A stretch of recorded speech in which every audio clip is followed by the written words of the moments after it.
Thank you very much, Stefano. I also thought that you were going to refer to the fact that the closeness between the European Parliament and your service is also because I spent almost 1 year working at the service before I joined the European Parliament.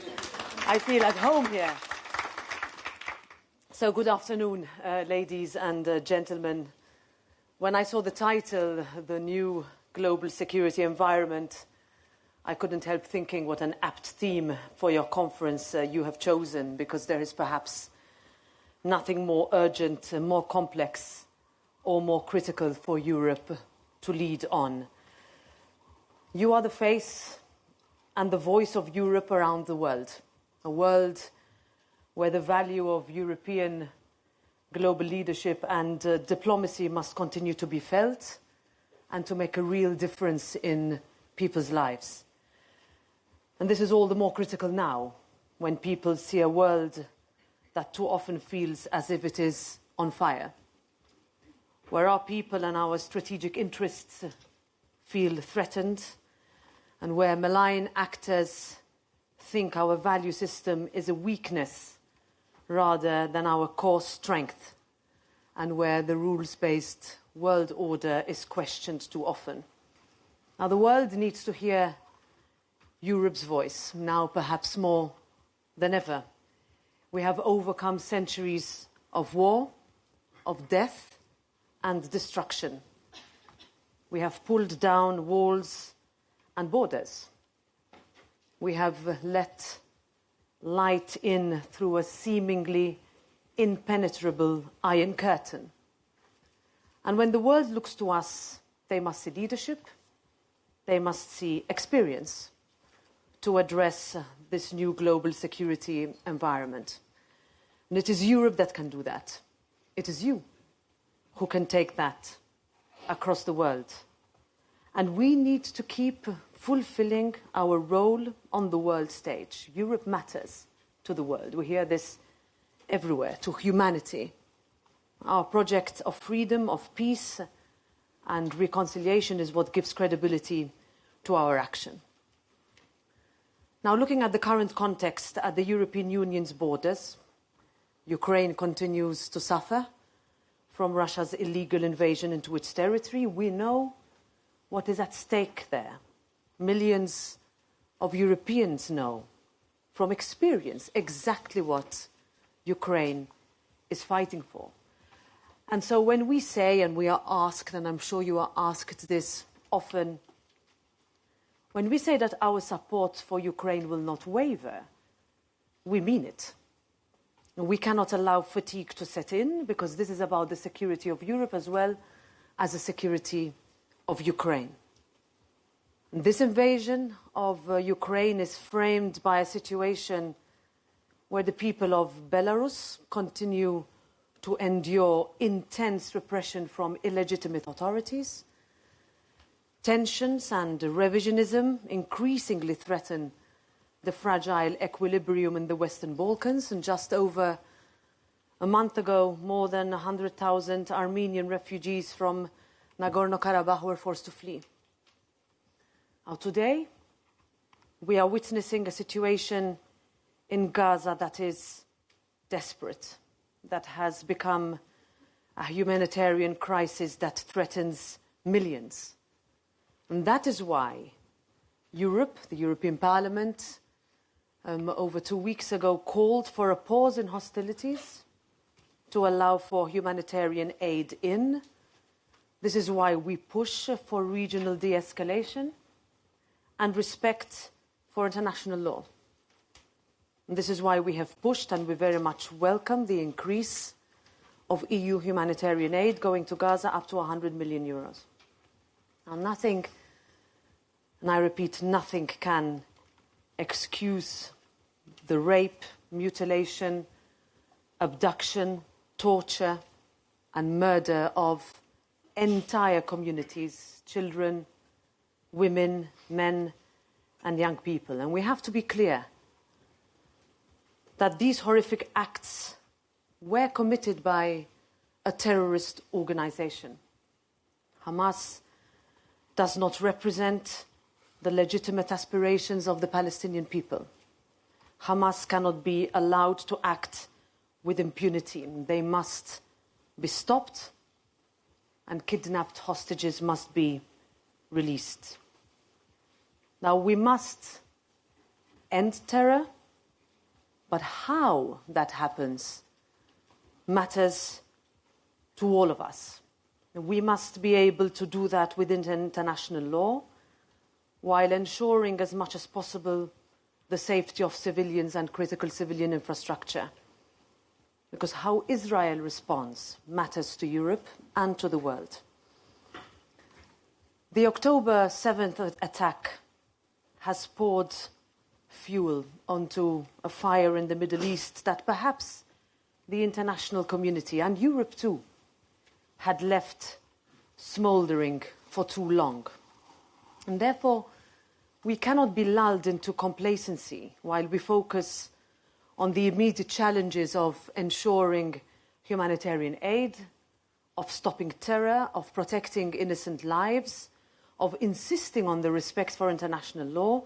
We must also think about the day after, about what happens next, about how we can help to rebuild lives in Gaza, give a real future to the people and ensure regional stability. And I will be discussing this with the King of Jordan in Brussels tomorrow. Now, in Europe, we know extremism provides no real way forward. And the only answer must be political. We must continue to support a fair and a just solution based on the coexistence of two states, a situation that will mean hope and real perspective for the Palestinian people and security and safety for Israel. We can find both, and we must find both. And to do this, our response must involve more diplomacy. Our external actions must continue to be guided by our founding values. We say this a lot, but we don't say it enough, or when we say it quickly as part of a sentence to bring us to the next. But at the end of the day, what we are witnessing is the normalization of violence over dialogue. And that worries me and all of us. As EU ambassadors, you are both the primary observers and the first respondents to new global dynamics. And at times like this, as the High Representative rightly always says, it is for diplomacy to step up. It is the only way. Now, in Europe, we must start to think about ourselves. People ask, haven't you already been thinking about this? Not enough. As a continental player, this will allow us to speak on an equal footing with other global continents. And it is true that this requires a shifting of our mindset. While Africa is being exposed to destabilization and lured by others, Europe must abandon any trace of condescending bad habits with regards to this great continent and start treating African countries as real partners. We must speak with rather than to countries. And we must focus on investment in this particular continent as much as we do about migration. The same is true for our relationship with Latin American countries, as is the need to give new impetus to our historic transatlantic relationship. Now, where does the European Parliament come in? First, we will continue to push forward parliamentary diplomacy. We will do this by opening different liaison offices around the world, together with the External Action Service, and thanks a lot for all the help that you have given so far. And here, my appeal would be to ensure that there is genuine cooperation and coherence as Team Europe. This is also so true when you interact with parliaments in the locations you are posted. I spoke last year when we met about the new angle of parliamentary diplomacy, how it has taken on a new role.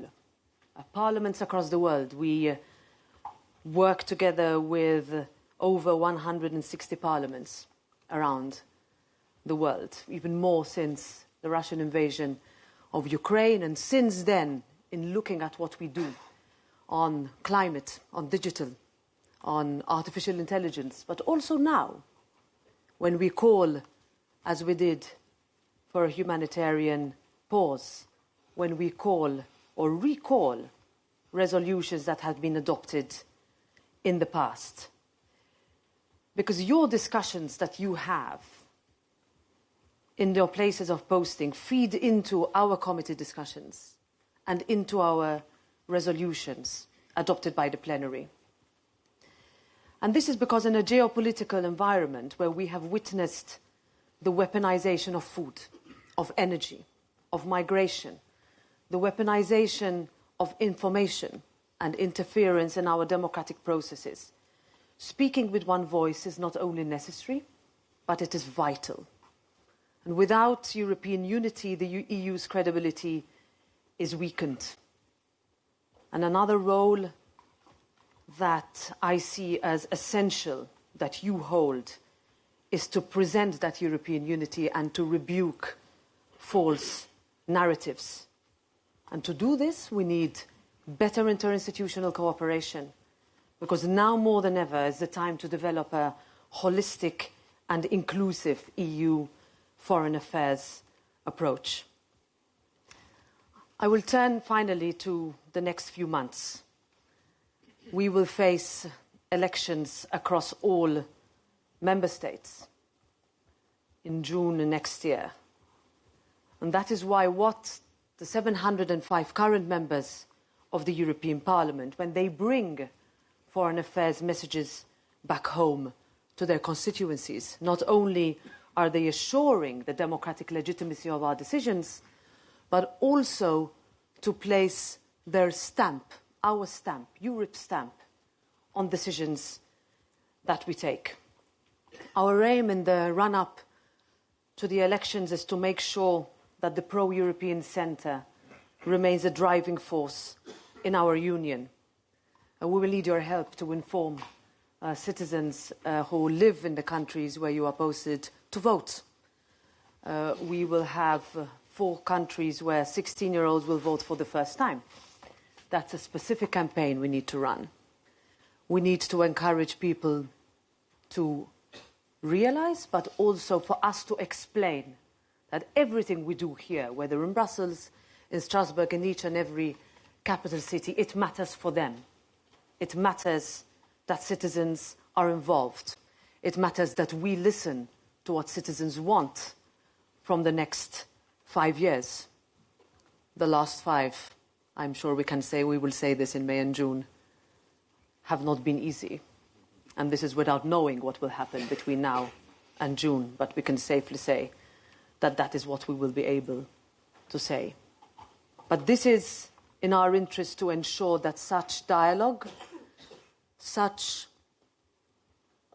responsibility is taken, such leadership is given, and in order to continue to tell our citizens that we have managed to ensure a sustainable and lasting peace because we did not become complacent. And if we were, then this success of ours should not be taken for granted. So, in spite of all the challenges, looking forward to answering your questions, I'm confident that we can step up and meet the moment and guarantee that the essential place of diplomacy is really here if we are to find lasting solutions. I was taught when I became a diplomat that diplomacy is hope and it must prevail. It's something I continue to believe still. Thank you.